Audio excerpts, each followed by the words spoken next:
Ako po si Richard Gonzalez, table tennis player sa Philippine team. 13 years old ako nagsimula sa table tennis yung laro na ito. Maliit pa ako, sinasamahan ako ng father ko kasi mahilig siya maglalaro ng pingpong. Naglalaro nga ako dati, nakapaa lang eh.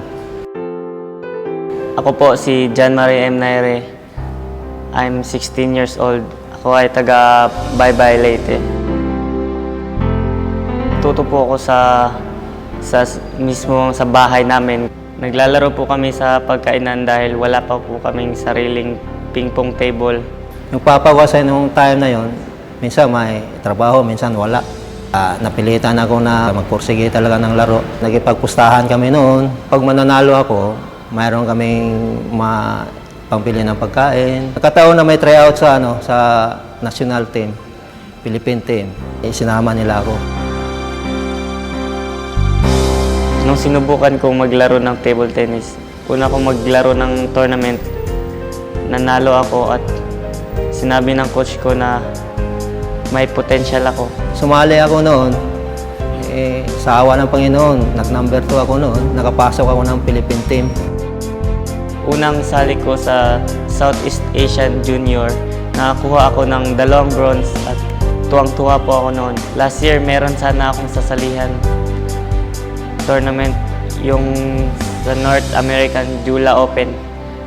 Practice ako ng practice, pinaghandaan ko yun, pero hindi natuloy dahil walang suporta. Yung hindi namin napuntahan doon sa yung tournament sa Paris na World Championship na may visa na kami, hindi kami na tuloy. Kasi yun, kulang kami sa budget. Ngayong tinutulungan ako ng Philippine Airlines, lalo akong magpupursige para manalo at magbigay ng karangalan sa ating bansa. Malaking bagay sa amin yung suporta sa Philippine Airlines na una-una binigyan kami ng ticket para sa Hong Kong para makasali kami ng qualifying para sa Olympics. Naniniwala ako na sa tamang suporta, kaya nating mga atletang Pilipino makipagsabayan kahit na sino sa buong mundo dahil meron kaming pusong matapang, determinado at may angking galing para manalo.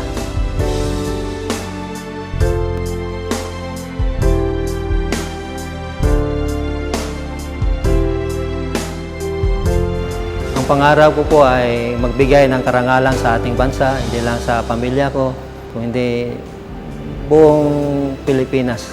Maraming salamat sa Philippine Airlines.